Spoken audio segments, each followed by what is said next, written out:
Saya tekan ni.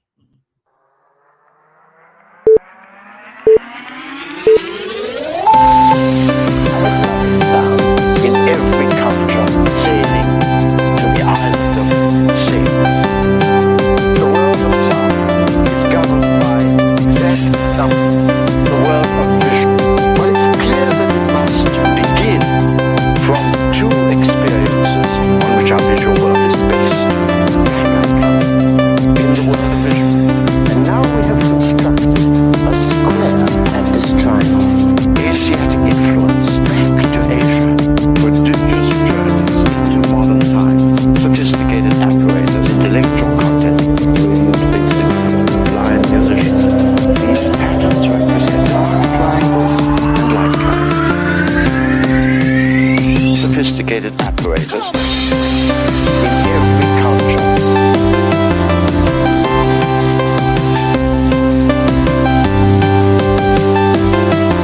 In every culture.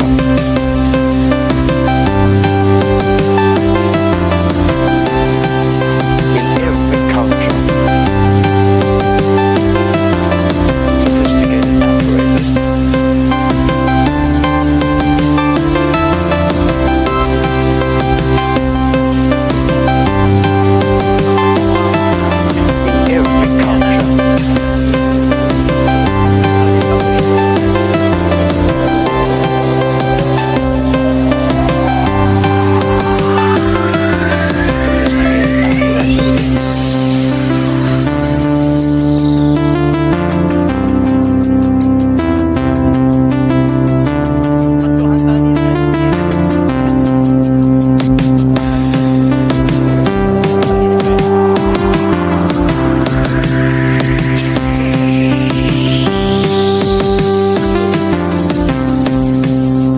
Sophisticated apparatus. In every culture. Sophisticated apparatus in every culture.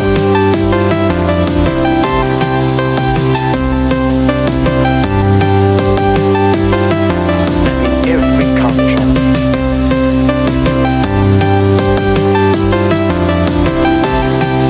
In every culture. Sophisticated apparatus.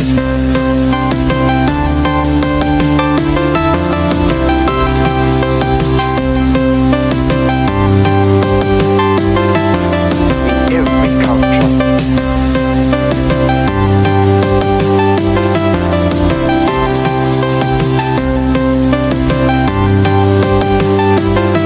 Sophisticated apparatus.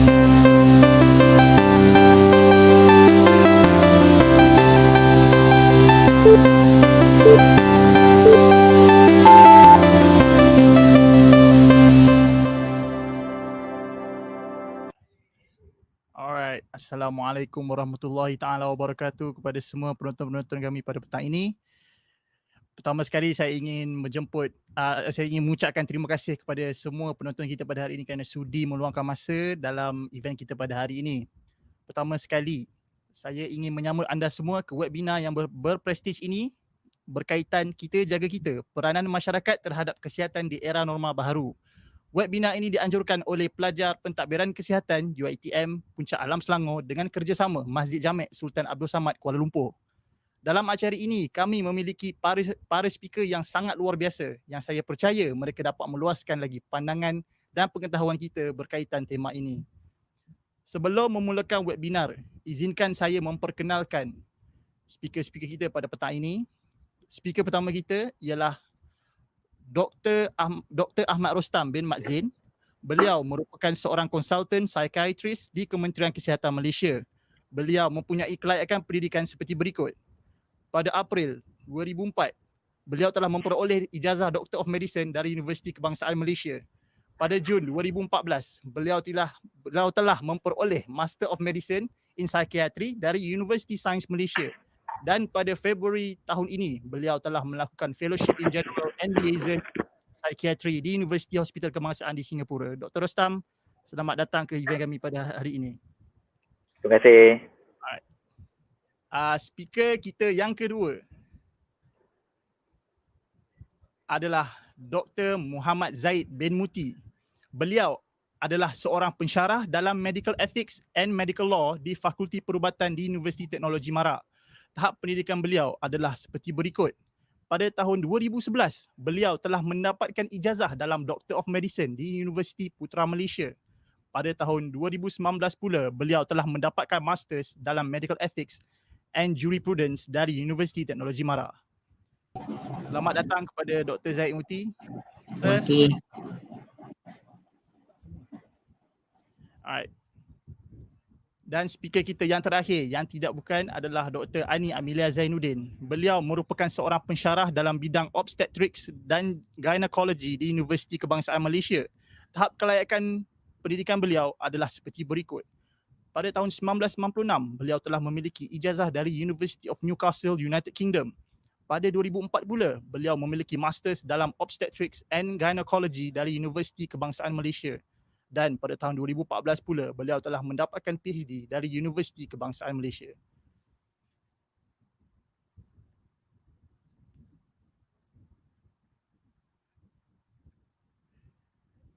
Tanpa melengahkan masa lagi, selamat datang saya ucapkan kepada semua pada sesi pertama kita mengenai topik yang sangat menarik, iaitu kesihatan mental semasa pandemik COVID-19.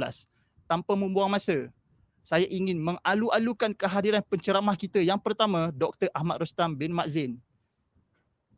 Dr. Ahmad Rostam ialah seorang pakar penasihat sekretari dengan pelbagai pengalaman sumbangan dan juga anugerah yang terhormat seperti Anugerah Khidmat Cemerlang pada 2009 dan 2016.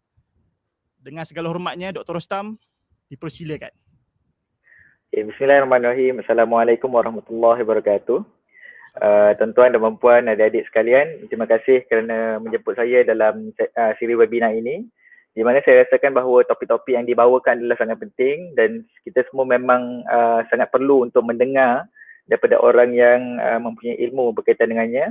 Terutama sekali bila mana pada zaman ini kita tahu bahawa ada banyak perkara, ada banyak ilmu, informasi yang kita terima kadang-kadang bercampur aduk antara yang benar, separa benar, separa tak benar dan tak benar langsung.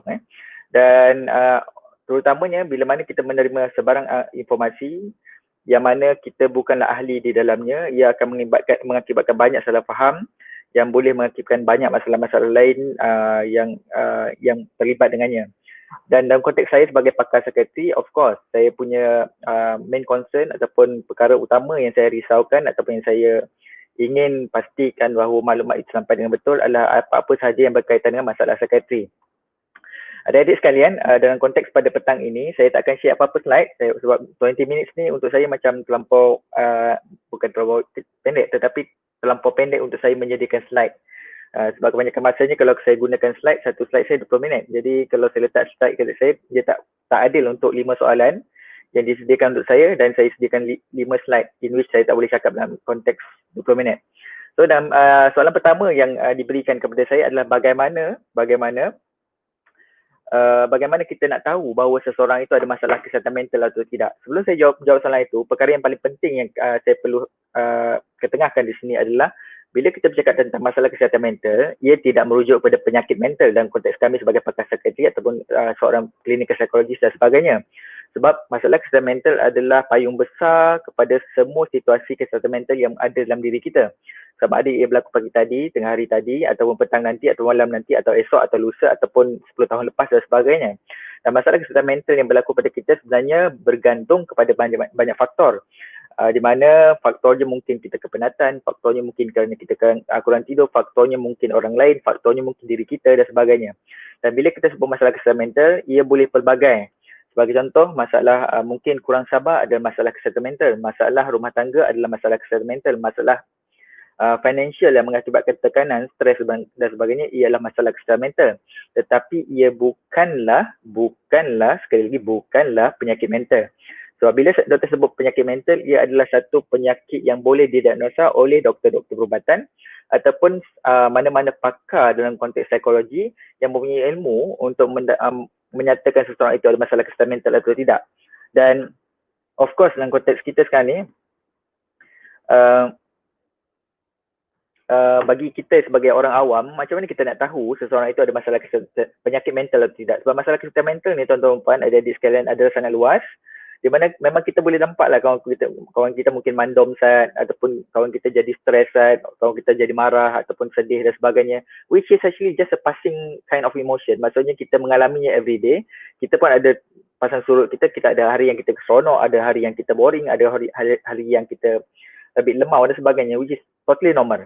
Tetapi dalam konteks soalan ini, saya nak ketengahkan bahawa dalam konteks untuk kita mengenal pasti sama ada seseorang itu ada penyakit mental atau tidak, itu adalah lebih penting sebenarnya. So dalam konteks penyakit itu, kerana apa? Dalam konteks penyakit ni, adik-adik sekalian, tuan-tuan sekalian, bila kita sebut tentang penyakit, ia adalah sesuatu yang lebih serius dan ia memerlukan intervensi yang khusus.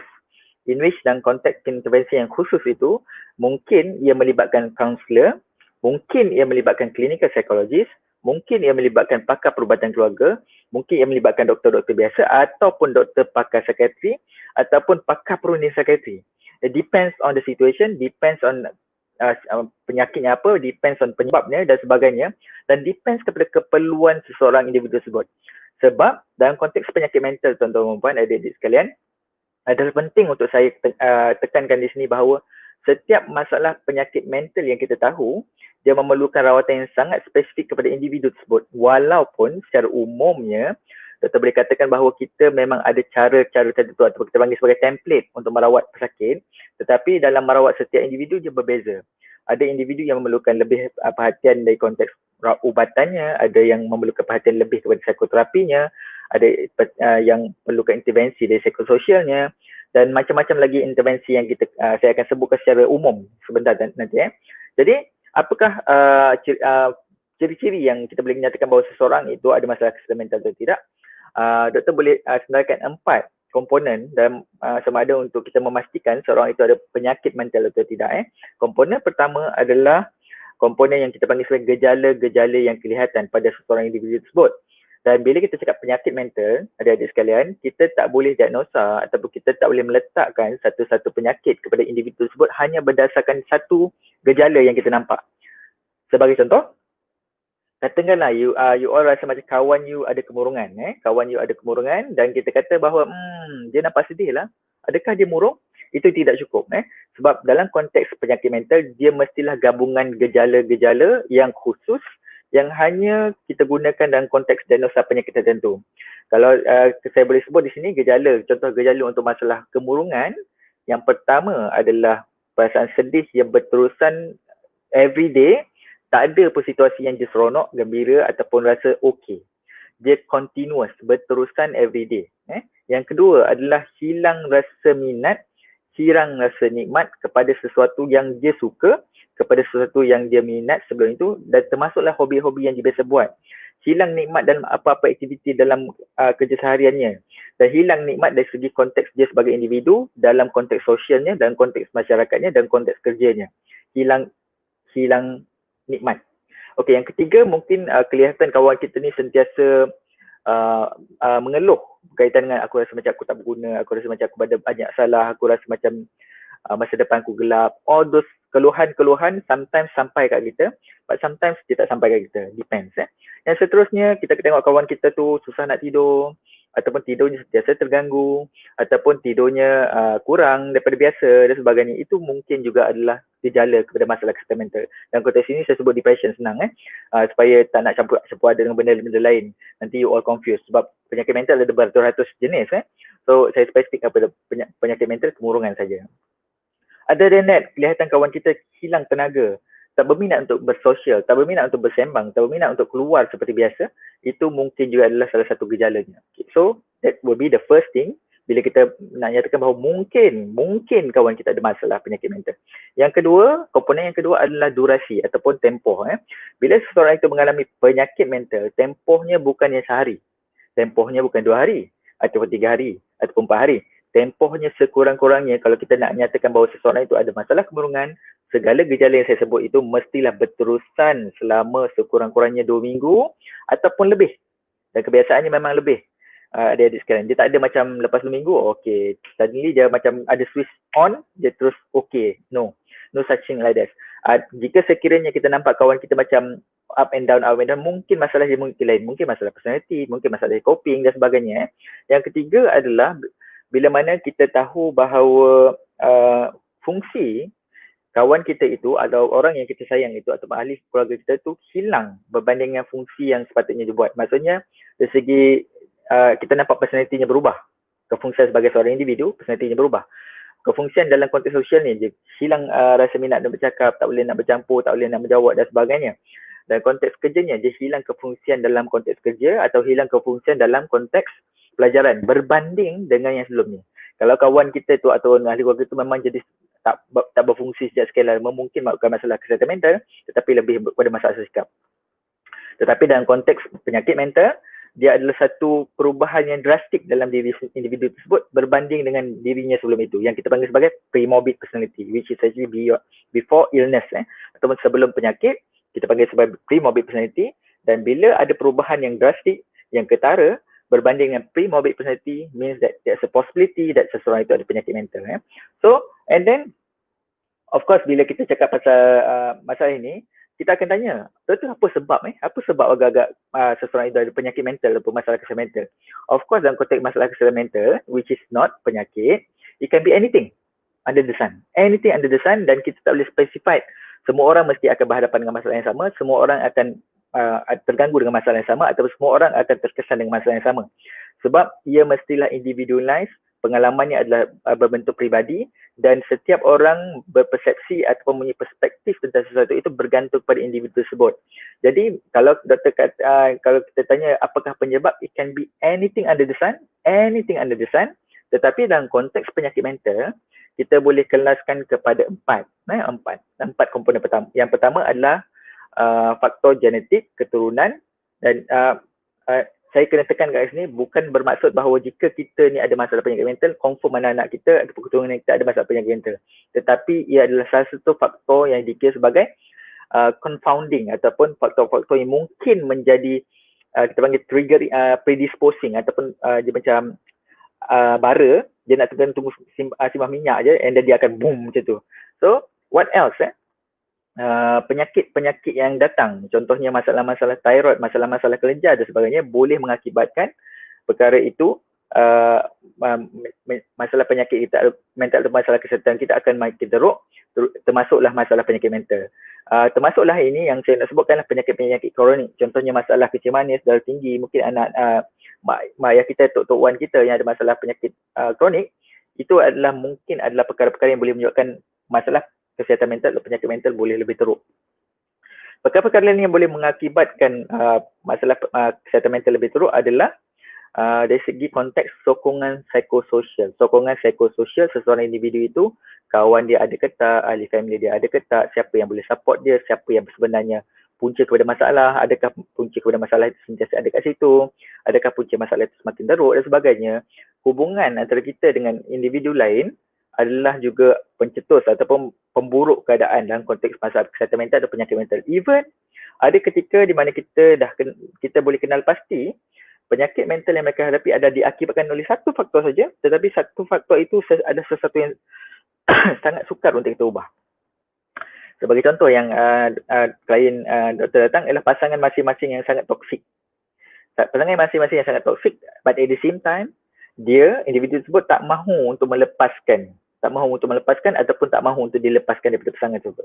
Jadi dalam konteks pasangan terlalu toksik itu adalah penyebab atau pendorok kepada masalah kesihatan mentalnya yang mengakibatkan mereka sentiasa suffer through. So yang seterusnya adalah bagaimana kita nak, adakah boleh kita rawat penyakit mental tanpa menggunakan ubatan ataupun konteks terapi. Okey, penyakit mental when we are talking about penyakit mental, it must be treated properly menggunakan terapi, psikoterapi, menggunakan ubatan jika perlu, dan juga menggunakan approach ataupun fokus psikososial dan sebagainya. And also dalam konteks kita merawat seseorang individu itu adalah amat penting untuk membantu mereka membina skill-skill tertentu dalam hidup mereka untuk mereka kembali okey selepas ini tanpa memerlukan bantuan terapi dan juga ubatan dalam jangka panjang lah, bukan ketika akut ataupun masa mula-mula berlaku. Tadi dalam konteks kita ada masalah kesihatan mental, of course kita boleh dibantu tanpa memerlukan terapi yang khusus, tanpa memerlukan kaunseling mungkin, dan juga tanpa memerlukan ubatan. Sebab dalam konteks masalah kesihatan mental, adik-adik sekalian, tuan-tuan sekalian, boleh belajar macam-macam skill yang ada di luar sana untuk memperbaiki diri kita. Sama ada skill itu berkaitan dengan coping, cara untuk kita mengatasi masalah. Sama ada skill itu berkaitan dengan bagaimana untuk membuat keputusan dengan betul. Sama ada skill itu berkaitan dengan bagaimana untuk bertenang bila anxious dan sebagainya. So skill-skill ini sebenarnya ada juga dia ajar semasa konteks psikoterapi. Tetapi kalau kita tidak ada penyakit psikiatri, we can learn anywhere.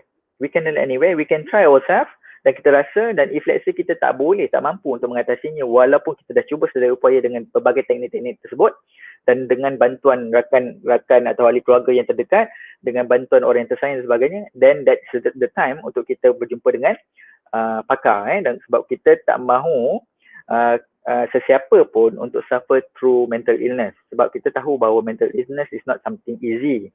Dan kalau tuan-tuan dan puan mungkin kenal ataupun adik mungkin kenal dengan seseorang yang menderita penyakit mental, itu something yang sangat-sangat dahsyat, dan dia melumpuhkan psikologi dan juga fizikal seseorang itu. So seterusnya adalah bagaimana kita nak bantu orang yang ada kemurungan, contoh bagaimana kita nak tolong kawan-kawan kita atau ahli keluarga kita yang ada penyakit mental dan sebagainya. Of course, yang pertama sekali ada sekarang ialah sokongan praktikal.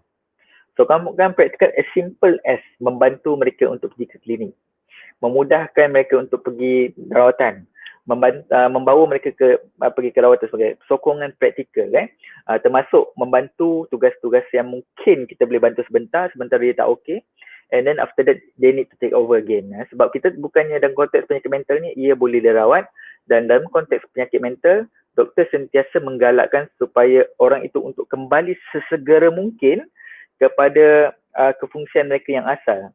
Sebab lagi lama kita membiarkan seseorang individu ataupun diri kita tidak melakukan sesuatu yang kita biasa buat, lagi sukar untuk kita kembali okey.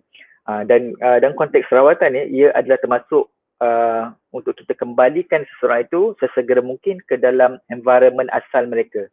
Sebagai contoh, kerja mereka, rumah mereka dan sebagainya. Dan bukan dengan cara kita halang mereka untuk kembali kepada environment asal mereka. Sebab lagi lama kita halang, lagi sukar untuk dirawat. Okay, itu yang pertama, praktikal. Yang kedua, sebagai seorang rakan, sebagai seorang ahli keluarga ataupun sesiapa saja, kenalan dan sebagainya, kita boleh meminjam telinga kita untuk menjadi pendengar. Of course, kita akan rasa risau macam, aku nak cakap apa, aku nak advice apa dan sebagainya. Don't worry about that. Sebab kita bukanlah pakar. Even saya sebagai seorang pakar psikiatri pun, bila saya jumpa kawan-kawan saya bukanlah orang yang akan sentiasa menasihatkan everyone around me. I can just lend my ear, dengar saja tanpa komen apa-apa, senyum, angguk, ajak minum kopi, and all those things enough, more than enough sometimes. Sebab sometimes kan adik-adik sekalian, tuan-tuan sekalian, kalau kita nasihat perkara yang tak betul, ia boleh mengakibatkan banyak macam-macam masalah yang lain yang kita tak tahu. So there are the things yang saya nak kena sebut. So seterusnya, what else? Ini adalah soalan terakhir, adalah bagaimana kita boleh bantu mereka tentang ini. Sometimes masa pun penting. Maksudnya kita kena izinkan ataupun benarkan untuk mereka go through properly. No need to push. Make sure dia makan ubat dengan betul. Make sure mereka pergi rawatan dengan betul. Make sure mereka pergi psikoterapi. Bantu saja apa-apa yang patut. Berikan mereka masa untuk kembali normal. Berikan mereka masa untuk kembali pulih daripada penyakit. Sebagaimana kita bagi contohnya orang yang demam, batuk dan sesama, kita bagi masa untuk mereka pulih, bagi MC 2-3 hari. Sama juga dengan orang yang ada penyakit mental, mereka perlukan masa untuk kembali pulih dan sebagainya. And lastly, apakah dalam konteks kita sekarang ni kan, pandemik COVID-19 yang tak tahu bila nak habis, itu dah lega kejap, lepas tu sekarang tiba-tiba kita punya kes beribu-ribu every day, which is actually very annoying. I would say that mungkin kebanyakan adik-adik sekarang, tuan-tuan sekarang memang dah sakit hati dengan numbers yang duk keluar every day. Sebab kita duk harap supaya kita can be normal, go back to normal. Tapi malangnya ataupun unfortunately dalam konteks pandemik, it is actually just beyond us. The most important thing, walaupun saya kata begitu, the most important thing, kita kena jaga kita. Kita kena jaga whatever that we need to do when we go outside, untuk jaga family kita, diri kita daripada dapat penyakit ini, dan kita jadi agent penyebar kepada wabak ini. So bagaimana kita nak cope dalam konteks sekarang kan? So first and foremost, kita kena accept the fact yang bahawa kita tak mampu untuk mengubah pandemik, walaupun there are things, itu yang pertama. Maksudnya kita tidak mampu untuk mengubah pandemik. Yang kedua adalah when we have accept that, we need to commit to few things under the pandemic umbrella untuk memastikan bahawa ia tidak akan terus berlaku. Apakah komitmen yang kita kena berikan? Yang pertama adalah kita kena komit kepada langkah-langkah pencegahan. Yang kedua, kita komit kepada penjagaan diri sendiri. Yang ketiga, kita kena komit untuk memastikan ahli keluarga kita, anak kita, family kita terjaga. So, komitmen itu penting. Yang seterusnya adalah bagaimana cope dalam konteks sekarang, oleh kerana kita dah accept the fact that nothing can be done in terms of kuman kat luar tu, kan? So, of course, kita kena commit to the things that we want to do in our life, kan? So, kita kena let go benda-benda yang memang kita tak boleh kontrol. Contoh, dalam konteks pelajar-pelajar sekalian, mungkin tak boleh nak control in terms I need physical lectures. Saya perlukan lecture yang betul-betul kat depan, aku boleh sembang dengan kawan aku, boleh tutup tampar dengan kawan aku dan sebagainya. Dalam konteks saya ni, that is something macam just a wishful thinking kita panggil. So, we need to be realistic dalam konteks ini. Dan of course, dalam konteks kita bermuamalat dalam konteks webinar dan sebagainya, ada banyak kelemahan-kelemahan yang boleh berlaku semasa kita berwebinar, lecture dan sebagainya. Dalam konteks itu, kita kena ready, commit untuk change to make things better dalam konteks sekarang. Sebab kita kena conform ataupun kita kena sediakan diri kita dalam konteks kita tak okay, pandemik dan sebagainya. So, kita ada banyak benda yang kena ubah dan sebagainya. Of course, bila berlaku perubahan yang pelbagai dalam hidup kita, ia akan mengakibatkan perasaan resah, gelisah, tak selesa dan sebagainya. Tetapi itulah situasi yang kita terpaksa hadapi. Sebab no one sebenarnya bersedia dalam konteks ini. Walaupun kami doktor-doktor ini, walaupun kami yang pakar psikiatri, kami pun tak bersedia dengan konteks ini, dan we are learning through. Dan obviously dalam konteks learning through, one day, once this finish, kita akan belajar banyak benda yang you boleh macam, I've gone through COVID-19, I've learned a lot. That kind of things yang kita kena ambil daripada musibah yang sedang dihadapi dengan kita. I think masa saya pun habis. Saya serahkan kembali kepada moderator untuk meneruskan. Terima kasih saya ucapkan kepada Dr. Ahmad Rostam kerana sudi memberi insight terhadap penyakit mental health pada pandemik yang tiba-tiba jadi kat kita ni kan. Yep. Saya setuju dengan doktor punya saying tadi yang kita dah rasa annoyed dengan every daily case punya numbering. Saya pun rasa macam aduh mak. Saya still berdoa harap semoga kita dapat kembali kepada our normal life lah insyaAllah. Dan sekali lagi saya ingin ucapkan terima kasih kepada Dr. Ahmad Rostam bagi penerangan yang bernas mengenai topik ini. Ia sememangnya memberi kami pendedahan yang mendalam mengenai kepentingan kesihatan mental, terutamanya pada waktu sedemikianlah. Dan oleh itu, tanpa melengahkan masa lagi, saya akan buka Q&A session yang penonton-penonton boleh berikan soalan anda dan kami akan pilih sebahagian daripada soalan dan kami akan bertanya direct kepada Dr. Rostam. Kita akan buka untuk a few minutes.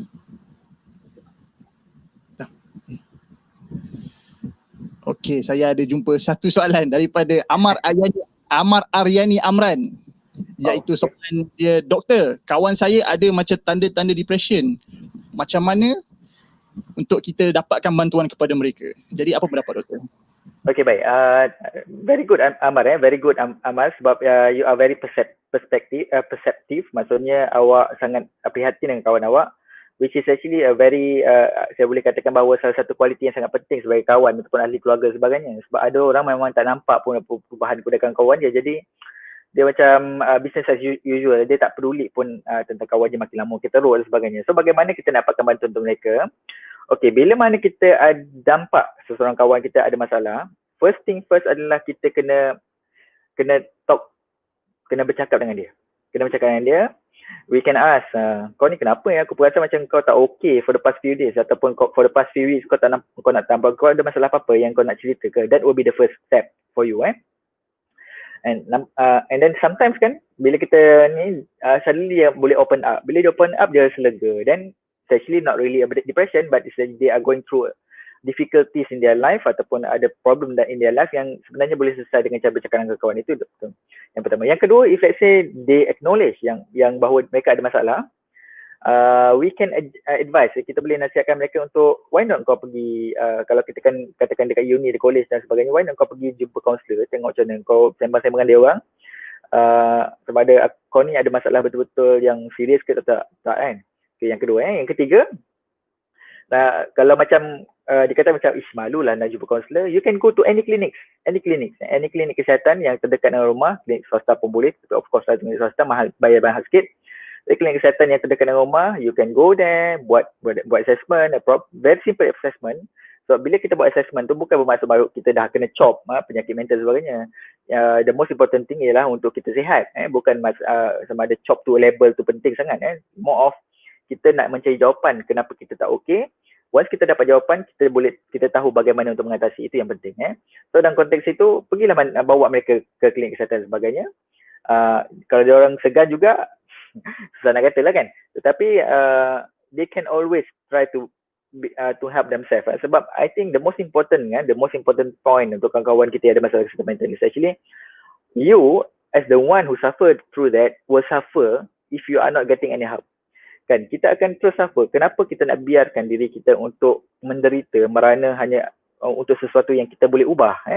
Kalau benda tu tak boleh ubah, sebagai contoh, saya lelaki, saya merana kerana saya nak jadi perempuan, which is actually why, kan? Tapi dalam konteks kita ada penyakit mental dan sebagainya, it's actually something yang boleh kita ubah. Kita boleh bantu untuk sihat, kan? Kenapa kita nak merana untuk sesuatu yang it's actually dalam genggaman kita untuk ubah? Lainlah, benda tu dah terlepas, which is actually beyond us. So then fine. Tapi dalam konteks ini sebenarnya semua orang, kita sebagai kawan bertanggungjawab untuk membantu kawan kita, but at the same time, so sebagai seorang yang mungkin suffer through lots of difficulties in your life, kita ada tanggungjawab untuk menjadi okey. Kita ada tanggungjawab untuk menjadi okey. Bukan tugas orang lain untuk menjadikan kita okey, tetapi kita sendiri yang going through it ada tanggungjawab untuk menjadi okey. That will be my answer. Okay Doktor, thank you atas jawapan tadi. Dan saya ada satu lagi soalan yang saya rasa agak menarik untuk para penonton dan kita juga, iaitu daripada Amani Amira. Dr. Rostam, if seorang doktor itu surgeon or general doctor, ada depression or anxiety or bipolar, adakah masih diberikan untuk practice medical care? Jadi pendapat doktor?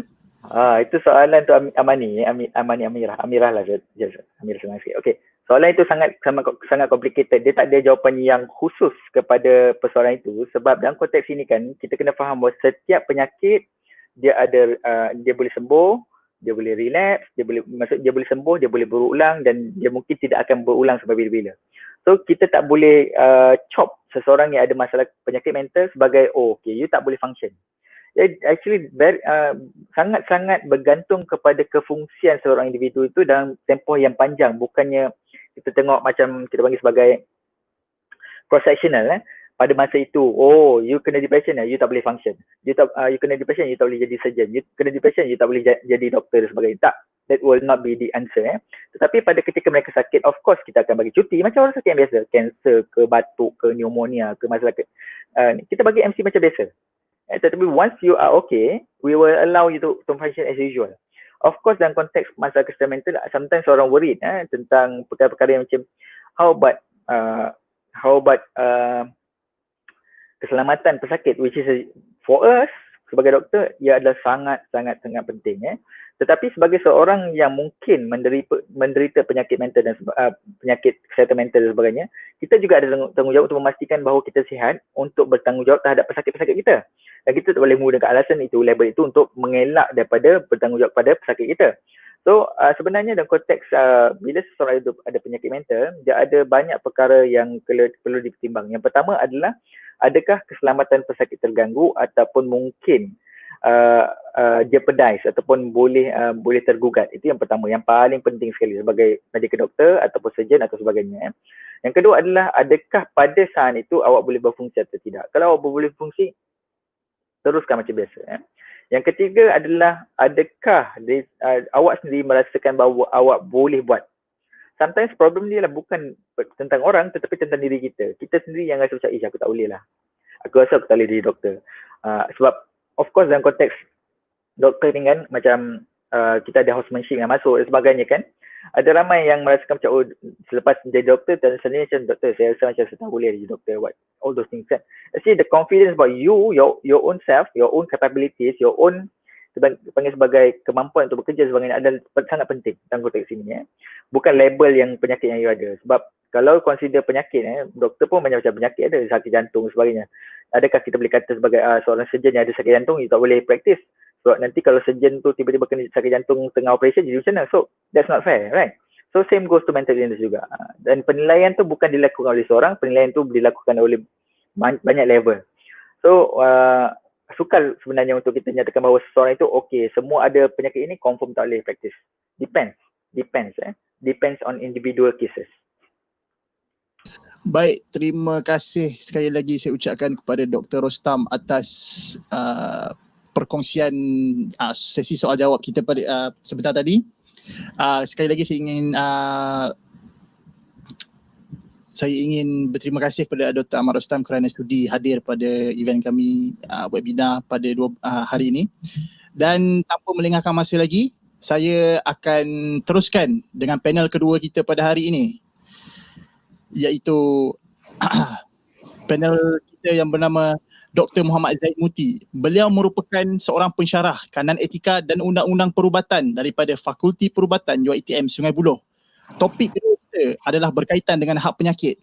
Seperti yang kita tahu, hak penyakit adalah peraturan tingkah laku asas antara pesakit dan penjaga perubatan dan institusi serta orang yang menyokongnya.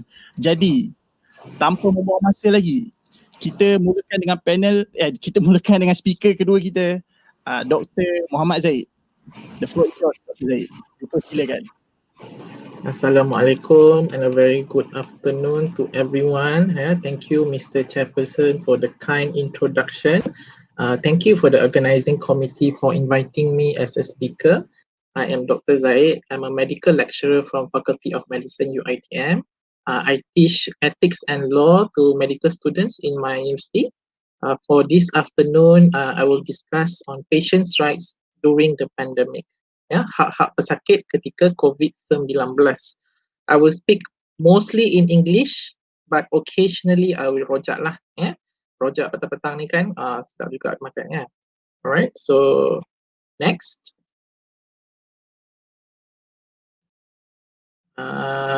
Next slide. Okay, alright.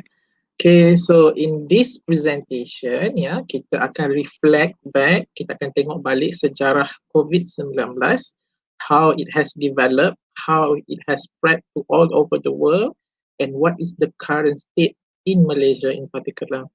Following that, we will discuss on the patient's right, hak pesakit kepada privacy and confidentiality, hak kerahsiaan. As we know, during this time, during this pandemic, a lot of patients' information has been leaked online in social media, and we'll look at that in terms of ethics and law, a little bit on that. Okay, after that we'll look into visitation rights, hak pesakit untuk menerima pelawat semasa pandemic, what has changed before and after the pandemic, and what is the challenges nowadays. At the end, kita akan recap balik these two issues and come up with some recommendations. Okay, next. Okay. Sorry. Yep.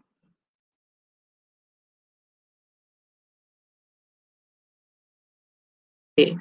Everything begins on December 2019. So it's already been 1 year. Happy anniversary to everyone.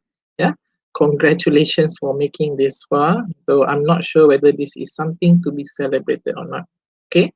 So it begins at Wuhan, China, where initially there's only 41 cases of pneumonia. Pneumonia is jangkitan paru-paru yang teruk lah, which is paru-paru akan penuh dengan kahak dan akan jadi keras, tak dapat sedut oksigen, and people can die from this serious illness. But we have dealt with pneumonia for the longest time lah. We know pneumonia, we know how to treat pneumonia. Okay, but the problem is we do not know what is the causing organism. Tak pernah jumpa this kind of kuman before. Bacteria ke virus. Which is important because we need to decide what treatment to give. Whether to give antibiotics, whether to give antiviral treatment. So, and we do not know what is it, and it's apparently spreading very fast. but we do know that these patients has visited a farm, a market in Wuhan, China. So we immediately suspected animal to human transmission, yeah, possibly a new organism causing this infection. Yeah, I remember reading this news article by New York Times. Yeah, there's only 41 cases. It's happened so far away in China. Yeah, so my brain did not register this. I am not worried at all. Yeah, so I was wrong lah. It has spread all over the world. Yeah. So next. Okay. But some countries, yeah, they're already on their feet. Okay, they start to feel anxious and they has taken precautions, like Hong Kong. Yeah, this is because the symptoms, symptoms penyakit COVID-19 ni is very similar to SARS. Yeah, in 2003 where hundreds died. Yeah, but in COVID now, as of yesterday, 1.5 million deaths worldwide. Yeah, so very stark contrast. Yeah. The symptoms are same as swine flu and bird flu, and also MERS-CoV, yeah, Middle East Respiratory Syndrome, yeah, virus from unta berjangkit kepada orang yang pergi umrah atau orang yang pergi haji. But COVID now is even worse. Umrah pun tak boleh pergi, haji pun tak boleh pergi, solat Jumaat pun tak boleh. Yeah, and this is, however, is not the first time. Yeah, Malaysia has been preparing for this pandemic since 2003. We have been training our healthcare profession for this disaster. We know that eventually one virus will cause a pandemic in the future, and we have been preparing for this. Okay, next. Okay, so in January 10, 2020, this year, there's only 41 case and 1 death. 12 days later, there's 571 case, yeah, so almost 10 times higher, and 17 deaths, yeah. So it has spread on the same day. It has spread to Hong Kong, Macau, Taiwan, Thailand, Japan, South Korea, and USA. Yeah. On 23rd January, Wuhan imposed a lockdown in their city lah. Okay. However, it was reported that some 300,000 managed to escape that lockdown. Yeah. This happened in Chinese New Year. So many people has traveled abroad. Yeah. In the past, this is not possible for Chinese people, but nowadays China has a strong economy, a huge number of middle-income families, and they are able to travel, able to melancong and do business everywhere in the world. Yeah, so I know everybody is angry with them, but we all do the same mistake. Yeah, masa kita punya lockdown, some balik kampung, some balik kampung lah. Yeah, next. Okay, so the first case was reported in Malaysia in 25th January. On 4th February, we have our very first local case. Yeah, 11 March, WHO announced that this is a pandemic. Yeah, the first time it was used. And on 16 March, we have 500 cases from Sri Petaling cluster. Yeah, on 18 March, we started to have a nationwide lockdown. Yeah. Initially, it was planned for 14 days. Yeah. Next. Next. Okay. So, from 500 plus in March 2020, 9 months later, we have 80,000 cases. Yeah. So what happened? Yeah. I'm sorry if this slide makes you depressed. Okay. As of yesterday, we have 12,000 active cases. Yeah. 123 in ICU. Yeah. Yesterday alone, we have 1,800 new cases and over 400 deaths with 0.5%. Yeah? Okay, so from 500 to 80,000, yeah, macam tak berkesan je, but this has allowed us to buy some time. Yeah, vaccine is now available. Yeah, and are currently being tested. So there is still hope. Yeah, please do not become depressed. Yeah, do not become depressed. Next. Okay. So for today, kita akan bincang on the rights to privacy and confidentiality. Next. Yeah, in general, whenever you receive medical care from anyone, yeah, from any doctor, from any healthcare professionals, yeah, you have a right to privacy and confidentiality. Yeah, your information should be kept secret, and nobody can have an access of curi-curi tengok tak boleh lah and healthcare professionals tak boleh reveal kepada this information to anyone else. Next. Okay, basis of this right to privacy and confidentiality datang daripada Hippocratic Oath yang sejak 4th century BC. So in this Hippocratic Oath, it mentioned what I may see or hear in the course of treatment or even outside of the treatment in regards to the life of man, which on no account one must spread abroad, I will keep to myself, holding such things shameful and to be spoken about. So this is the long history of medicine. This is the first recognized ethics in medical care. So doktor, healthcare professional kena simpan rahsia. Okay, next. Okay, and it has become a tradition for students to take the oath when they graduated, and it's practiced all over the world. Semua dah angkat sumpah untuk lindungi kerahsiaan pesakit. Next. Next. Okay, but unfortunately, however, the rights to privacy and confidentiality is not 100%. Healthcare professionals, while they have a duty to the patient, they kena lindungi public as well. So doctors ada dua duty. The first duty is to protect patients' confidentiality, but at the same time, there are instances yang doktor kena reveal this information to protect the majority of people. Next.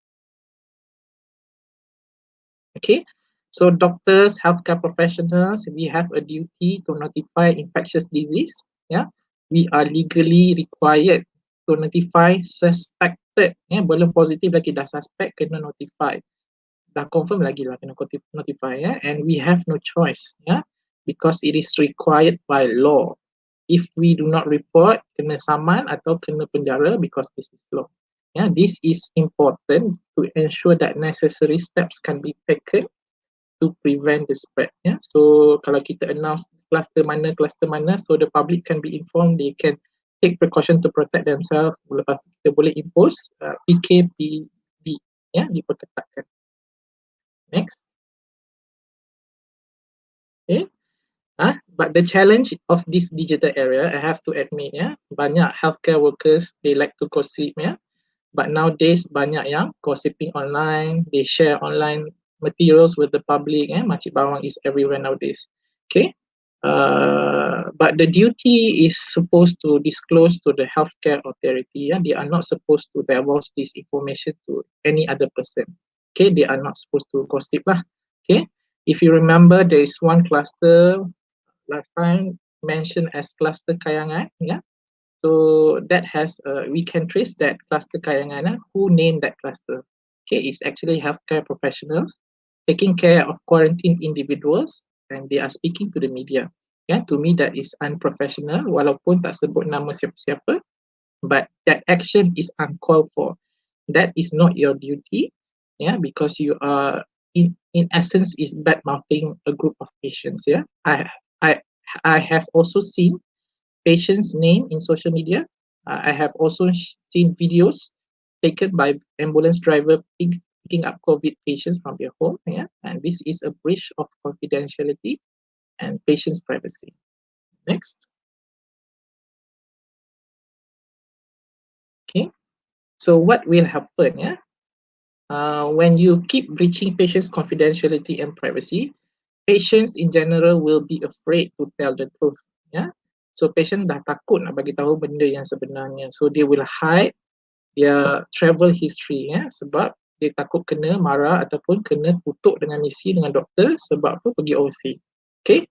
And one example is individual returning from Italy and go back to Sarawak, never inform, never tell the truth, and infected so many and caused 5 deaths. In fact, from this case, you boleh Google Italy cluster in Sarawak. You can actually find the patient name and her profile picture online. So the ministry has taken action to ensure that those who did not tell the truth will be prosecuted. But patient will be willing to tell everything the truth. If you do not belittle them, if you protect their privacy. Next. Okay, if you remember, this is our patient 16 from Banting, Selangor. Yeah, his information was shared through WhatsApp. Yeah, his name, his picture, his home, his family members was spread to the social media. Initially forwarded to one kampung, then became to the whole Malaysia knows about him. This is back in March 2020. Yeah, so the patient can still feel that the people are treating him as a monster, even though he has fully recovered. Yeah? Next. Okay, this is happening in October, cluster utama, happening in one utama. Yeah, but people can identify the patients. Yeah, next. Okay, we have come to the law on medical privacy and confidentiality. Next. So dekat Malaysia, there's so many undang-undang regulating medical practice. Yeah. Starting from board of directors, pengarah hospital to individual healthcare profession. For board of directors and pengarah hospital, kita ada Private Healthcare Facilities and Services Act regulating on privacy and confidentiality. Kalau tak ikut, boleh kena saman, boleh kena penjara. Yeah, for individual doctors and healthcare professionals, their license can be revoked. Yeah, dia punya lesen untuk praktis sebagai doktor boleh kena revoke kalau dia bocorkan rahsia pesakit. On top of that, kita ada Personal Data Protection Act. Yeah, kalau you bocorkan rahsia pun boleh kena tindakan. Okay, so this Personal Data Protection Act applicable to private settings only. Next. So apa boleh you buat jika maklumat you bocor? Nombor 1, boleh filekan komplain kepada relevant authority or professional counsel. Boleh komplain kepada KKM jika melibatkan private hospital. Boleh komplain kepada Department of Personal Data Protection ataupun saman dia dekat mahkamah. Okay, saman dia dekat mahkamah. The first 3 is aimed to punish the individuals. The last one is to compensate damage or loss. Ya, untuk dapatkan ganti rugi, you saman dekat mahkamah. Kalau you smart, you take all 4 action at the same time, right? Next. Okay, so that is on confidentiality and privacy. It is your rights, and we have law to protect your rights. Yeah, you have to initiate those actions kalau you feel that your privacy and confidentiality has been breached. And to all healthcare professionals, those who are listening, yeah, please be careful what you post on social media. Yeah, sometimes you share dengan kawan-kawan you think is a private conversation, but your friends can screenshot and forward it to everyone. So that is the danger of social media. So, but for now, we will talk about visitation rights. Yeah, under the normal circumstances, yeah, patient can visit. Yeah, pesakit boleh dilawat oleh siapa-siapa saja daripada 12.30 hingga pukul 2. Lepas tu pukul 4.30 sampai pukul 7. Kalau weekend lagi panjang daripada pagi sampai petang. Okay, family can come visit and discuss the progress with the doctors. Nak datang satu kampung pun boleh, meriah macam open house. Yeah, but nowadays it is no longer allowed. Next. Next boleh. Okay.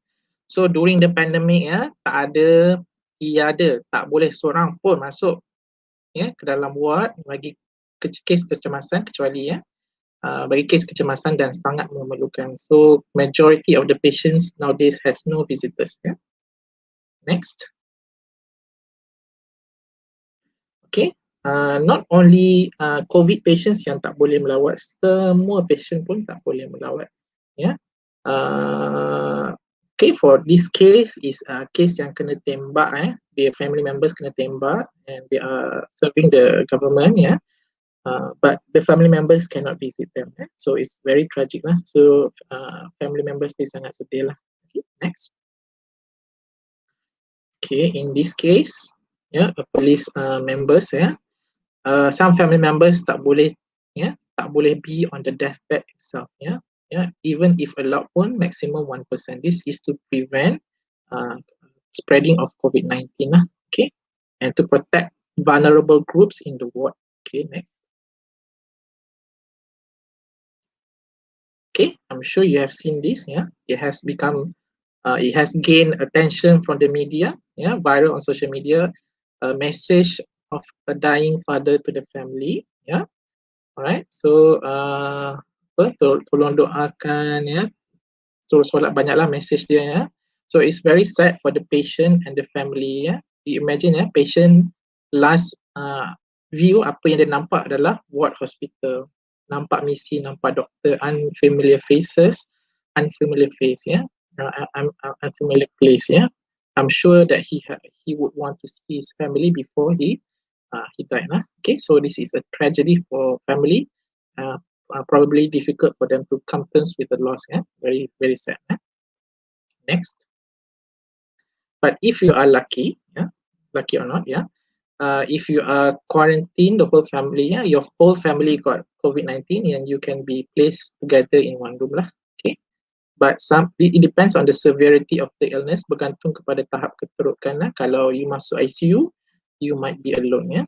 Okay. Some families are separated. Next. Okay, so the solution that I would recommend for this situation is virtual visitations. Allow family members to communicate with the patient. Allow patients to bring in their own device. And I would recommend the healthcare workers to pay attention to elderly patients. As most of them are not tech savvy. Tak tahu pun WhatsApp tu apa, tak tahu pun WeChat tu apa. Okay, and in Malaysia, some patients do not have device, or some have device but without data. But at least they should be allowed to use the phone to communicate with their families. And in vice versa, family also should be allowed to contact doctors through phone, or set a time to discuss the development of the case lah. Next. Okay, so a change of policy is certainly required. Because under normal circumstances memang tak boleh ambil gambar, tak boleh guna phone, tak boleh buat recording dalam hospital. Some hospital does not allow patients to charge their phones. So I would recommend this policy to be adjusted to the current situation. For patients, I recommend you to, if you know that you are going to the hospital, please bring your devices, please bring your chargers, because you do not know how long you'll be in there. So for healthcare staff, if you see a patient yang nampak sunyi, nampak depressed, nampak macam having a difficult time in the ward, please assist them to talk to the families. Please, as much as possible, please allow them to speak to their families. I think for now in Malaysia, there is no halangan so far untuk family, untuk patient untuk bawa device untuk use the internet and in their own bed. But probably there is an exception to ICU patients because the device can interfere with the machines there. Okay, next. Next.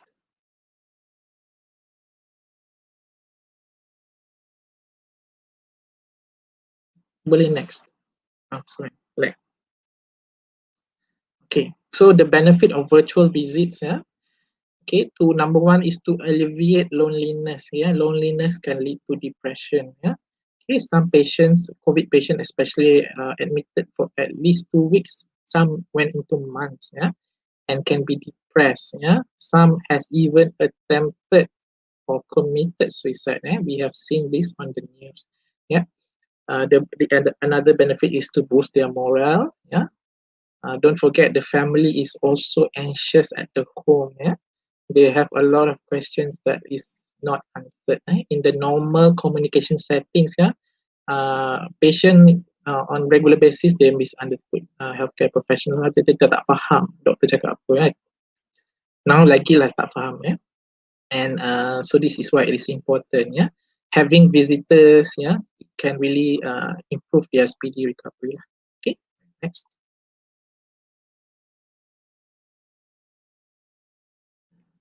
Next.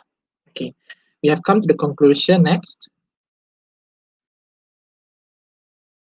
Okay, all right. So while I have talked a lot on healthcare professionals that have duty to protect confidentiality, I would also like to implore all members of the public, tolong, refrain from sharing personal information on the public. Kalau if you see, jika ternampak message yang mengandungi nama pesakit, gambar, alamat, pekerjaan, ya, tolong jangan share, ya.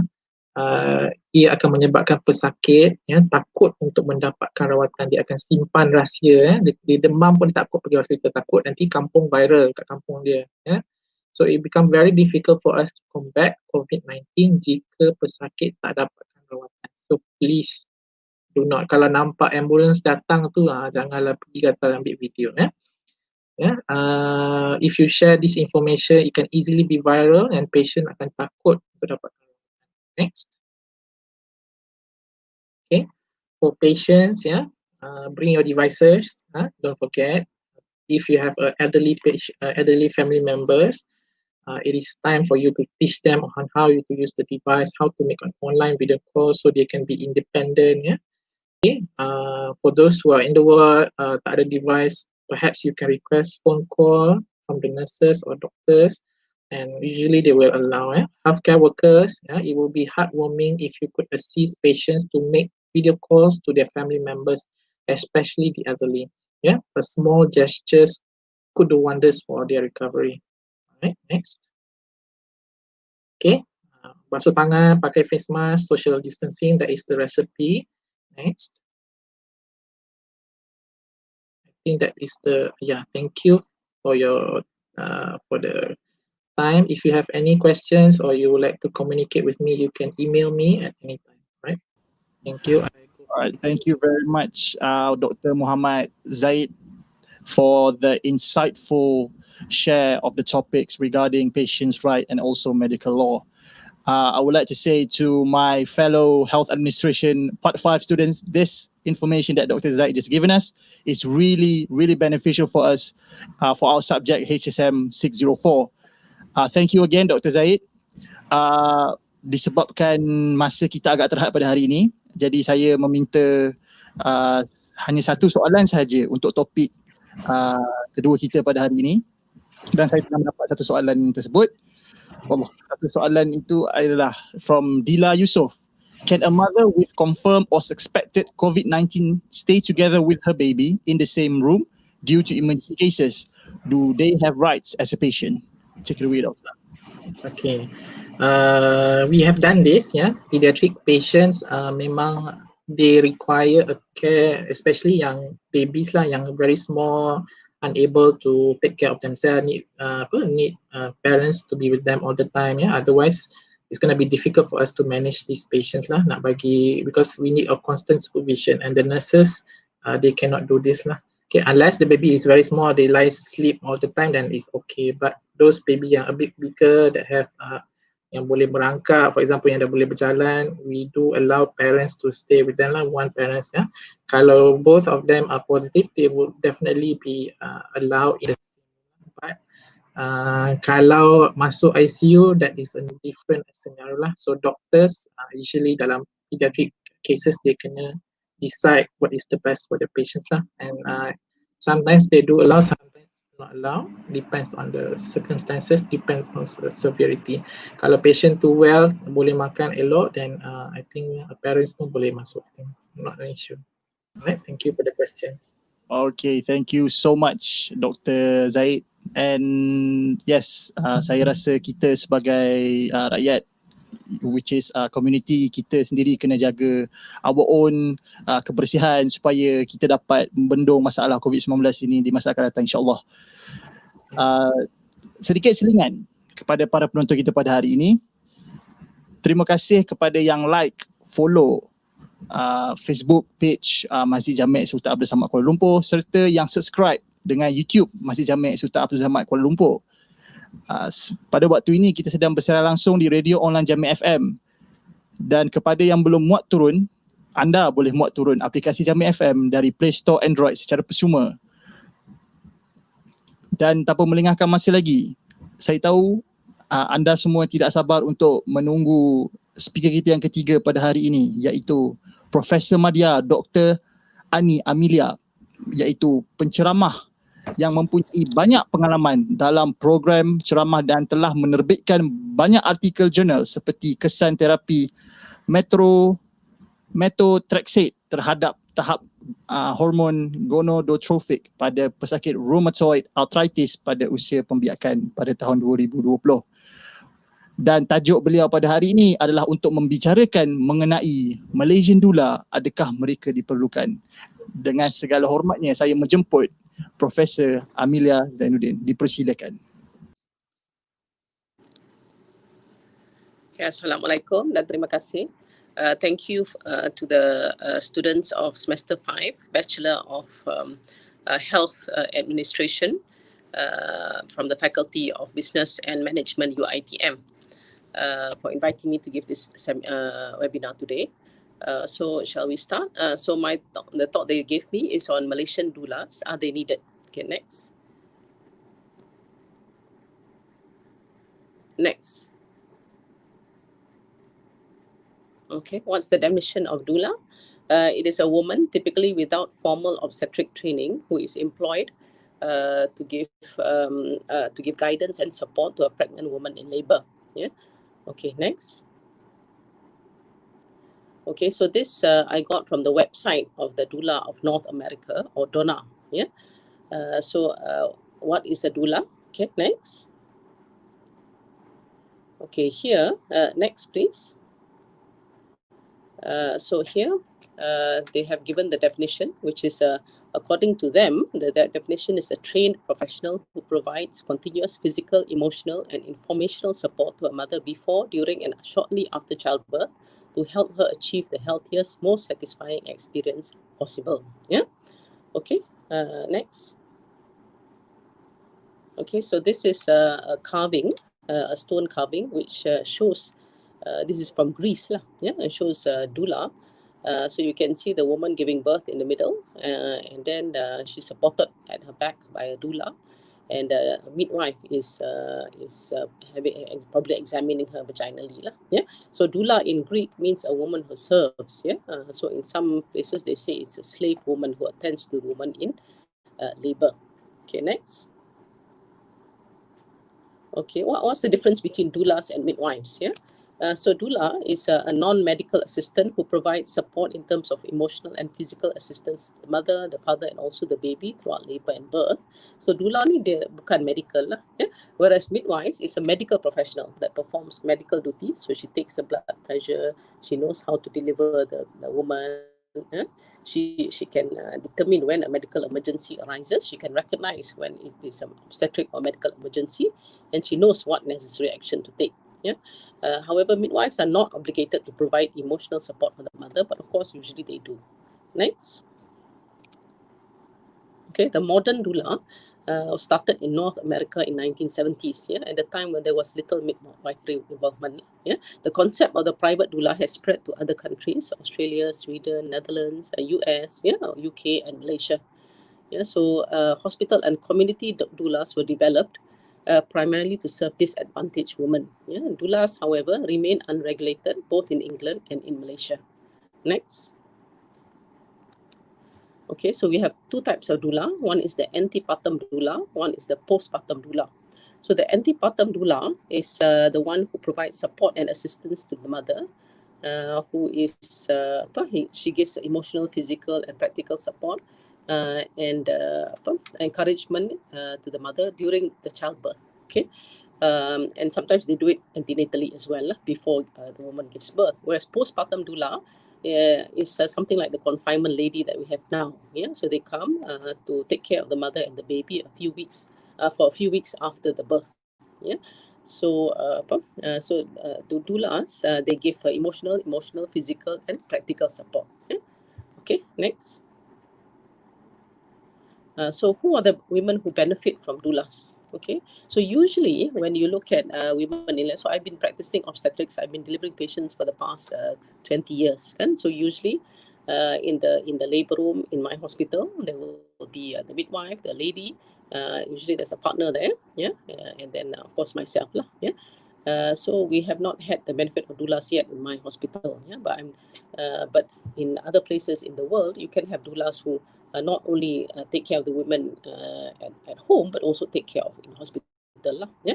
But who are the, so actually doulas were developed for women who thought to be at a disadvantage. Yeah? So this included women in prison, women who had no partner, who were single, or whose partner was unable to be present at birth. So for example, kadang-kadang the partner has to take care of the older child, or the partner lives far away, yeah, or has to be at work and sebagainya. Yeah? Recent migrants, so for example, refugees who go to countries like Sweden, they don't know the language, so their community doulas can assist them during the birth and can also act as interpreters. Yeah? Also, women who have suffered domestic abuse and women who are involved in children's social care services. Okay, next. So these women, these doulas, they can either be private, that means they are hired. They're hired by the women, by the birthing mom and the father to take care of the woman during labor. They can be paid, or they can even be free volunteers. So usually they will be on call for like 2 weeks before the woman's expected due date. And then when the woman goes into labor, she will then attend to the woman. Yeah, sometimes they have backup doulas also lah. So kalau the doula tu is unable to attend the woman at that time, then she will have a replacement. Okay, next. Okay, what is the role of the doula? So this is directly from the website of Donna.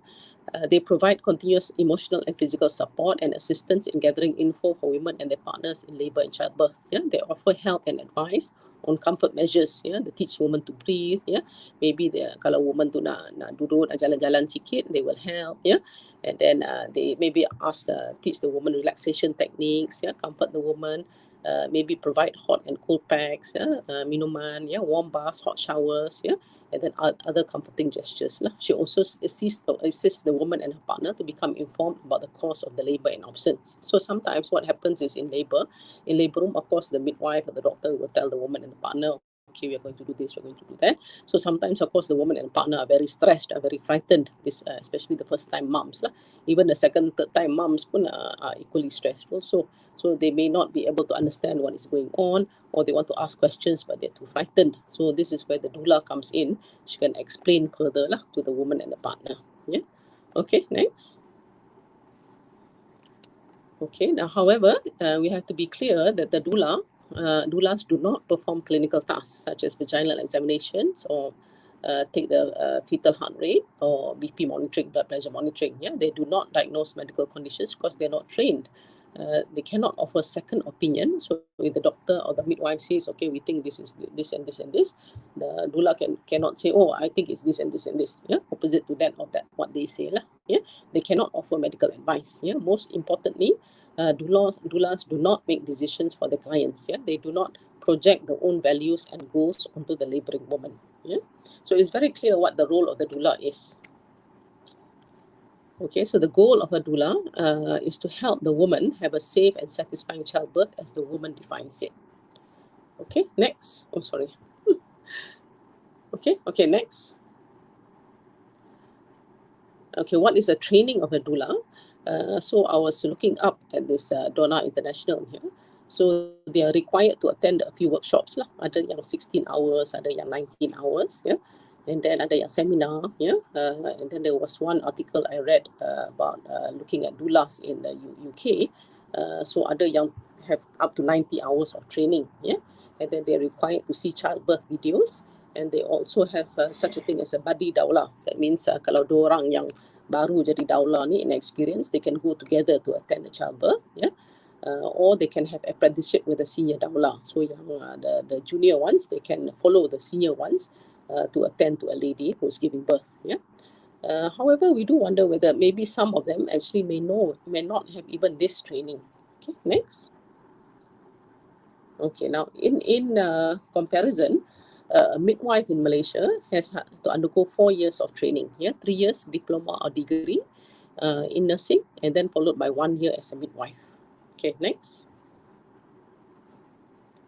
Okay, so the daula and the partner work together. The daula is there in addition to the partner, not to replace him. Yeah, so that means both the daula and the partner are the support team for the woman. Okay, now some partners may be very distressed and feel helpless of the woman's pain. Yeah, so some partners are very strong, very tough. Yeah, they're very happy. Some partners dia yang takut. Yeah, so they may not be able to provide the constant reassurance and nurturing throughout labor, and this is where the daula can come in. Yeah. Okay, next. Okay, what are the benefits of a daula? So this is based on a few studies. Yeah, they showed that the support from daulas do result in reduced medical interventions, increased maternal emotional well-being. So in a childbirth which ends up being which are safe with a good outcome, the women who benefit from having a daula feel better lah, feel happier. Yeah, there's increased breastfeeding and there's increased satisfaction with the birth experience. Okay, next.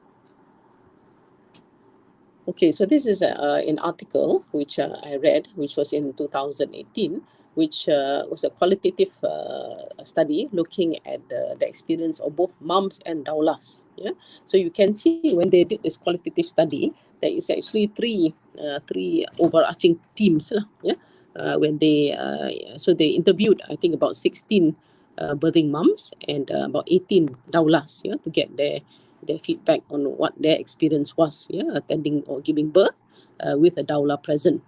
So the first team showed that the daula is complementary to the midwives. So they felt that the daula was part of the support team. It was a very positive experience lah. And then so macam if you read this column, it says that the daula provide a skilled physical and emotional support. And then the other thing is the good thing about having a daula is that it's a continuous presence. So the daula is there with the mother all the time. Whereas kalau ada midwife or obstetrician, dia akan pergi kejap tengok mak tu periksa and they go somewhere else. They mungkin have other work to do or they have to see another lady. And then although they're not far away, but they're not just next to the mother all the time lah. Whereas the daula here provides a continuous physical presence. So sometimes also midwives, they maybe during their shift, the woman has not yet given birth, and then bila dia tukar shift, is another midwife pula yang datang.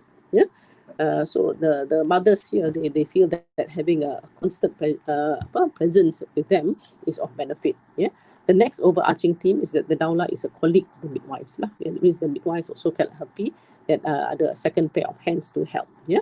Whereas the third theme was that a daula was a challenge to the midwives. That means there was a bit of a confusion about what exactly is the daula's role. Maybe there was the midwives felt a bit threatened. And then, so in terms of, so this is what the daula said, we stick up for them, the mom, when one of the midwives says you have to do this. So if the midwives were telling the mother that they had to do so and so, and then the mother was not very happy about it, and then the daula would say, oh no, they speak on the mother's behalf lah.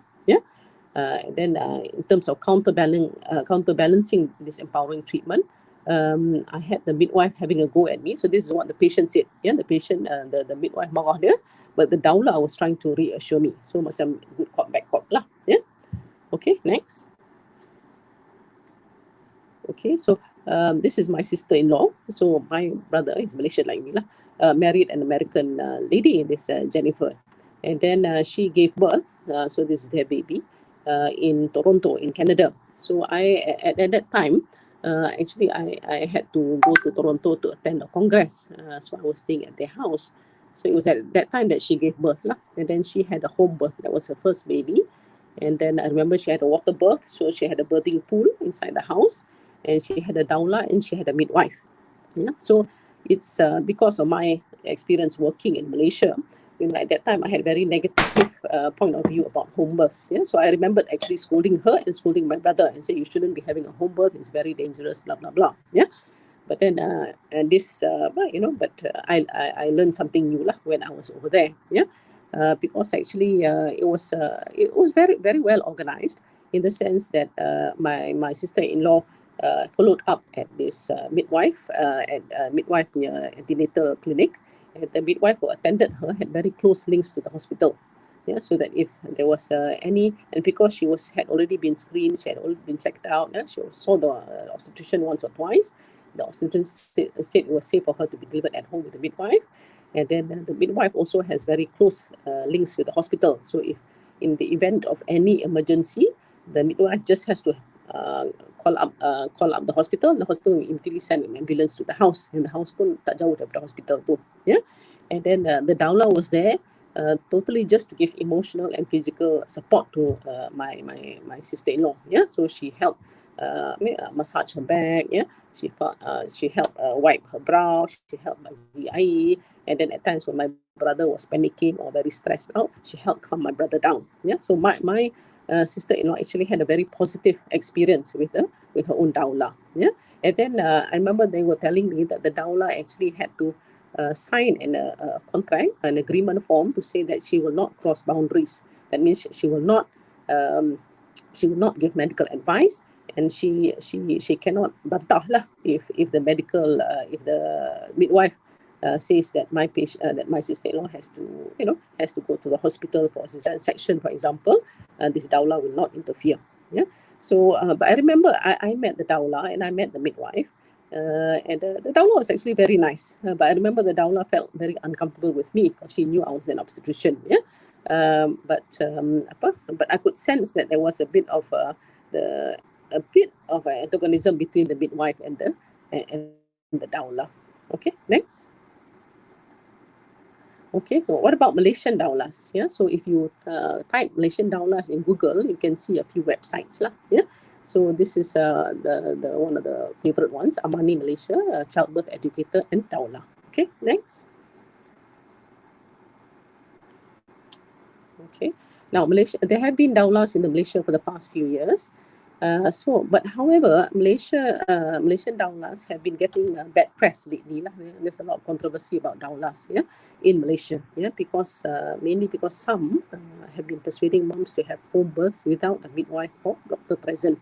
So this is extremely dangerous, yeah, and they have dangerous teachings, yeah. Tak kisah about the due dates, yeah, because if a woman is too much post date pun bahaya juga, yeah. And then they teach unorthodox birthing positions. Yeah, they persuade parents not to give births in hospital or certified maternity clinics. Yeah, and then they also persuade the moms not to give babies vaccines. Yeah, and these daulas have had no proper training and no certification by any authoritative bodies in Malaysia. Okay, next. Okay, what are home births? Yeah, so these daulas, they persuade the woman and the husband to have home births. Now, a home birth in developed countries is an attended or unattended childbirth in a non-clinical setting, yeah, typically using natural childbirth methods that takes place in a place of residence, that means tempat rumah lah, rather than hospital or birth center. Yeah, it is usually attended by a midwife or lay attendant with experience in managing home births. Yeah.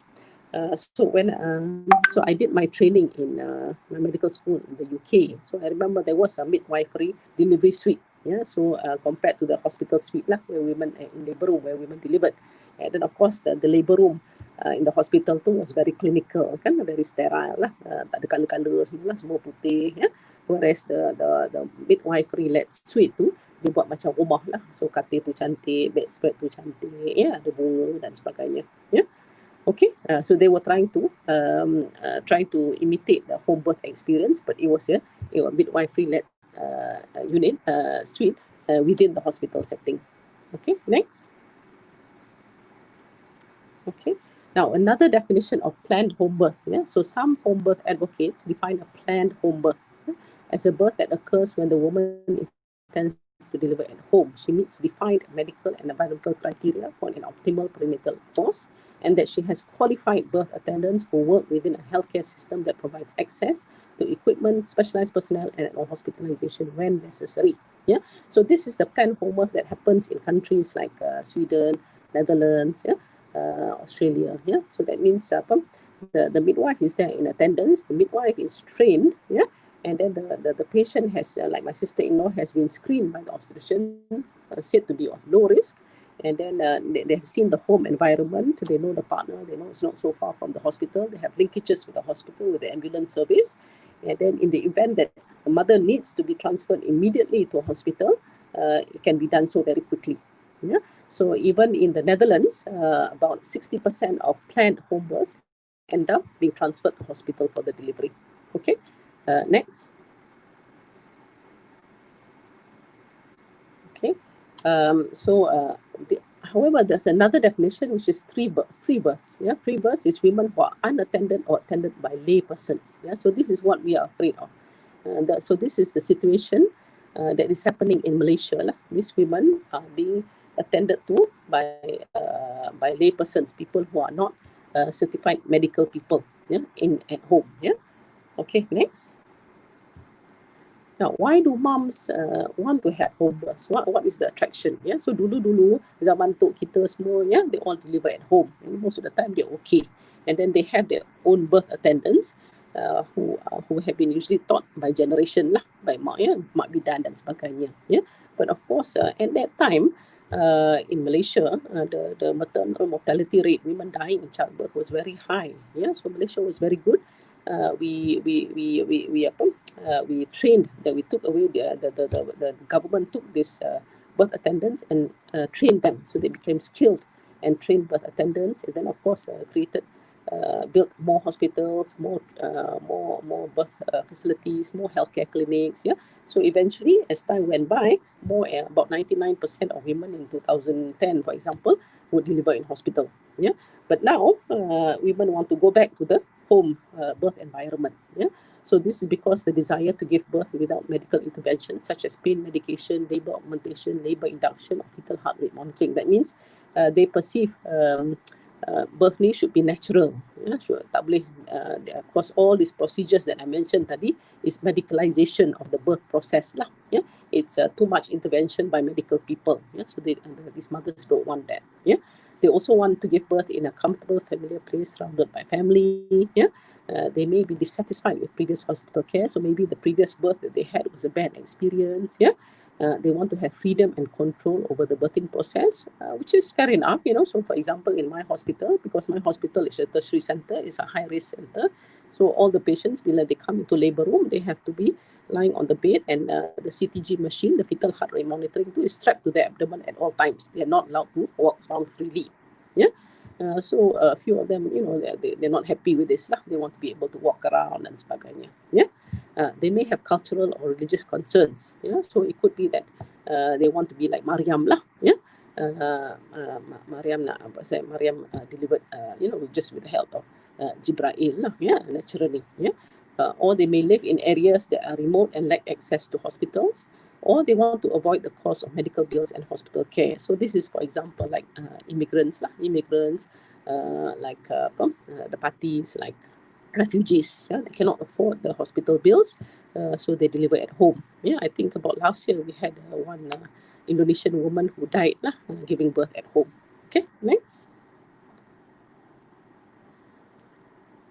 Okay, and then not forgetting, there's a lot of social media influence. So some women who have had positive optimal birth home deliveries have put it on the social media, in their Instagram, in their blogs dan sebagainya, and you know, have been giving glowing reports about it.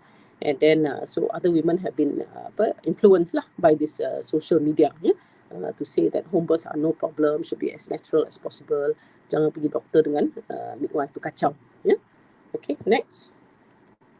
Okay, so this is a very recent paper, only in 2020 this year. Yeah, why women chose unassisted home birth in Malaysia. Yeah, qualitative study. Okay, next.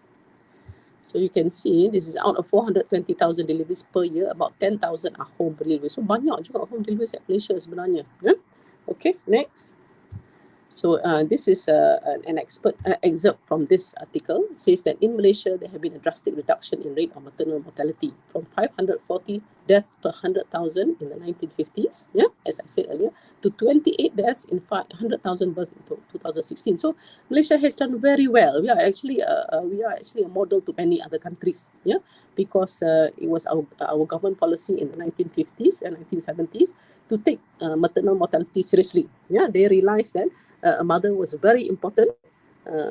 It was very important to keep mothers alive and healthy and well, to take care of the family, because the family makes up the society makes up the nation. Yeah, so they built infrastructure, they trained more specialists.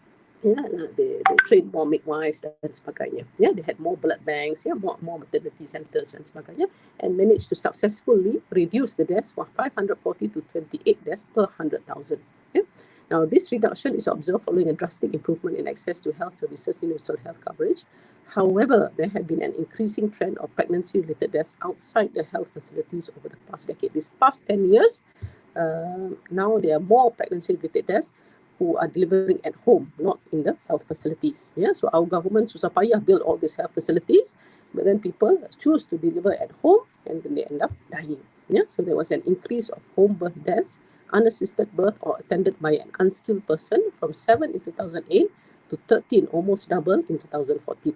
Yeah, this increase is worrying, especially in the local setting where unassisted home birth has been in increasing popularity, resulting in the death of the mother and the baby. Okay, next. So there, I just wanted to emphasize lah. Yeah, 7 in 2008. This is deaths. Yeah, to 13 in 2014. Okay, next. Okay, so this is just to tell two stories lah. Yeah, in 2013 November, 40-year-old mom suffered excessive blood loss and passed away after a home birth at her house in Sri Kembangan, Selangor. Yeah, she initially had a smooth delivery but developed complications after the birth of her baby girl. Her husband and a friend who had prior experience with home births were by her side during the delivery. She was rushed to the hospital, but it was too late to save her. Yeah, so this poor baby is born now without a mother. Yeah, in December 2013, another Malaysian mom died from postnatal complications following a home birth. Yeah, it was reported that she had been supervised by a doula during the birth and was rushed to the hospital following complications after delivery, but passed away. She was said to have opted for a home birth after attending a series of seminars on the subject. Yeah. In 2014 pula, it was reported that a popular Malaysian British advocate for home births died after an unassisted home birth while delivering her sixth child. Yeah, okay, next. Okay, so this one, Daula activities came out in the paper, New Straits Times. Yeah, online Daula activities increase danger of childbirths at home, particularly in high-risk pregnancies. Yeah, this one, the Deputy Health Minister at that time, Dr. Hilmi Yahya was saying. Okay, next. Okay, so looking at this, yeah, Malaysian Daulas 2014-2018, unsafe deliveries. So I don't have the data for 2018, but you can see there were 2 unsafe deliveries 2014-2015 that we know of lah. Yeah, mungkin ada yang kita tak tahu. And then it increased to 6 in 2016-2017. And you can see there was 1 neonatal death related to this home births by Daulas, yeah, in 2016, 2017, 2018. Yeah, actually, it has been documented in literature, in studies, that the rate of neonatal deaths have 3 times increased in home births compared to hospital deliveries. Okay, next. Okay. Okay, so if they quantify, yeah, if they do it in a graph form, you can see that if you compare government, private and home births, yeah, you can see that the rate per 100,000 of maternal death has increased by a lot. Now, we take maternal death very seriously in Malaysia. Yeah, so for example, if there is a maternal death, mom dying related to childbirth in hospital or anywhere in Malaysia, whoever is involved has to present, yeah, at state level and at national level. Yeah, memang kena bambu lah, kena interrogate, kena grill, you have to answer questions. Yeah, memang is not easy to go to the aftermath if you are involved in a maternal death. Yeah, we take it very, very seriously in Malaysia. Okay, next. All right. So this one, as I was saying just now. Oh, next. Okay, sorry. Next. Alamak, yang ni lambat sikit.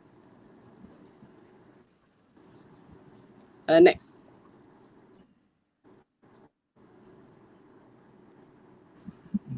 Okay, so here is to show you the graph of the maternal mortality ratio. Yeah, so you can see the 1970s was quite high, but because of all the steps that the government took to improve our infrastructure, to improve our road, our ambulance service, our blood banks, build more hospitals, build more klinik kesihatan ibu dan anak. Yeah, we have one of the best in the world. Yeah, and then to train more obstetricians, more anesthetists, have more OTs. Yeah, to have all these flying doctors, kan? Yeah, in rural areas. Yeah, and then so to make sure that we have the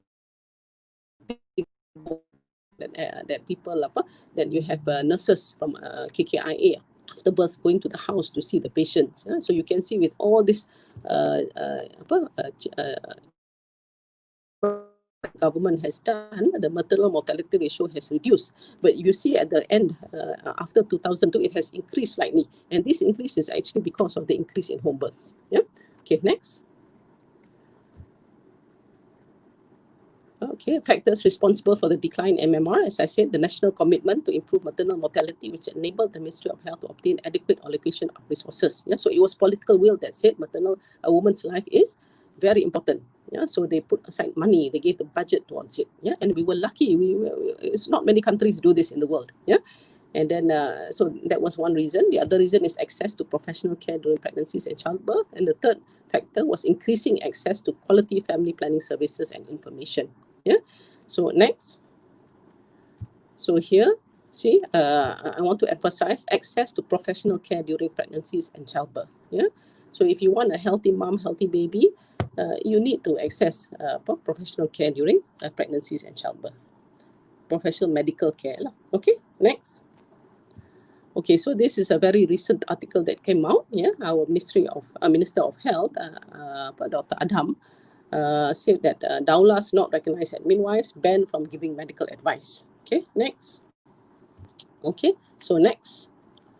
So here you can see what he said was, as doulas are unregistered, it is an offence for them to provide midwifery services. Yeah, he cited Section 14 of the Midwives Act 1966 that imposes a punishment of 2,000 ringgit fine, maximum 1 year's jail. Yeah, or both on unregistered individuals who practice midwifery.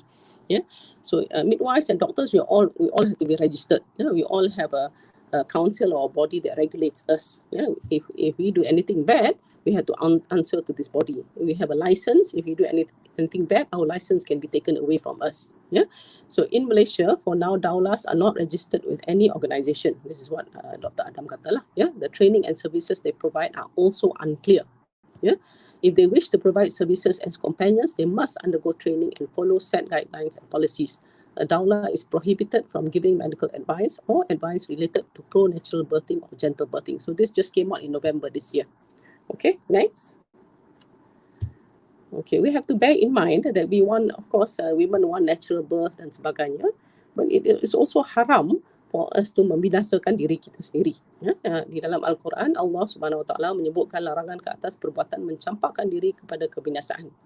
Ya, so ini berdasarkan firman-Nya yang bermaksud, dan janganlah kamu mencampakkan diri kamu dengan tangan-tangan kamu ke arah kebinasaan. Ya, so kita dah ada all these facilities. Even Mufti Selangor also said, Mufti Wilayah also said, Mufti Selangor, that actually it is against Islam for a woman to be delivered at home without professional medical care. Ya, because dia membinasakan diri dia sendiri dengan anak dia lah. Ya, okay, next. Okay, do Malaysian doulas have a role to answer the question? Yes, they do. Okay. However, they need to be certified and regulated by national authorities and understand their own role in childbirth to ensure safe, healthy, happy outcomes for mother and baby. At the end of the day, you want a safe, healthy, happy mom, you want a safe, healthy, happy baby, and also a safe, happy, healthy father. Yeah. So the Malaysian doulas need to respect boundaries. Okay. So next. Then I thank you very much. Next. Thank you so much, Professor Amelia Zainuddin, for the very informative topic about Malaysian doula. Honestly, Okay. saya sendiri pun miskonsep yang saya ingatkan doula ni sebenarnya yang sambut baby. Sebenarnya doula is like a personal assistant to the mother, kan? Prof, actually. Dia punya role. Tapi saya ingat dia macam mak bidan lah. Kira zaman-zaman dulu saya ingat dia macam mak bidan. So terima kasih sekali lagi saya ucapkan kepada Profesor Ani Amelia Zainuddin. Dan Nakir, maaf, tak dengar sangat dia kata apa. Sorry. Oh ya ke? Still tak dengar ke doktor? Sorry Profesor. Tak, dia bergema teruk sangat. Tak dengar apa pun. Oh ya ke? Okay, tak apalah, tak apa. Terima kasih doktor. Saya ingin mengucapkan terima kasih atas perkongsian Sorry, doktor. Cik Nakir memang tak dengar apa pun. Dengar you punya suara bergema je. Apa, it's okay. Thank you doktor. Okay.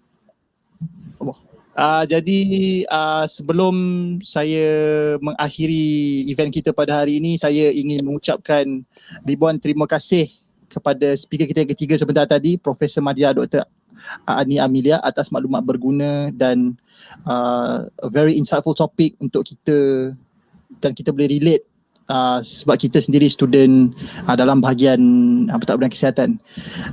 Tidak lupa juga kepada penganjur program kami, iaitu adalah dengan kerjasama Universiti Teknologi Mara, Fakulti Pengurusan Perniagaan, dengan kerjasama Masjid Jamek Sultan Abdul Samad Kuala Lumpur, dan jangan lupa ikuti sales 12-12 Masjid Jamek Sultan Abdul Samad Kuala Lumpur yang akan live di dalam Facebook page diorang pada pukul 5 petang nanti.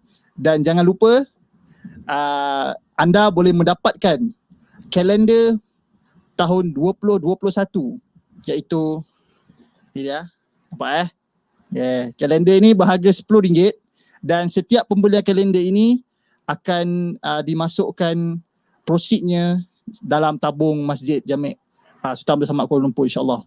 Jadi kami mengalu-alukan penonton-penonton kami pada hari ini untuk menderma sambil membeli kalender tersebut. Dan kami telah tiba pada penghujung program kita pada hari ini. Saya ingin mengucapkan ribuan terima kasih kepada ketiga-tiga penceramah kita di atas pengulasan topik yang bermanfaat dan menarik. Sehubungan dengan itu, saya ingin juga berterima kasih kepada para penonton kita pada hari ini di YouTube serta di Facebook page. Diharapkan ceramah ini yang telah kami lakukan dapat memberi impact serta manfaat yang berguna untuk kita pada masa hadapan. Dengan itu, saya mengakhiri majlis kita pada hari ini dengan wabillahi taufiq wa hidayah. Wassalamualaikum warahmatullahi wabarakatuh. Satu pengumuman sebelum saya undur diri, saya telah bagi link untuk attendance form, jadi kalian boleh isi attendance form tersebut. Sekian, terima kasih. Dan untuk e-certificate. Sekian, terima kasih.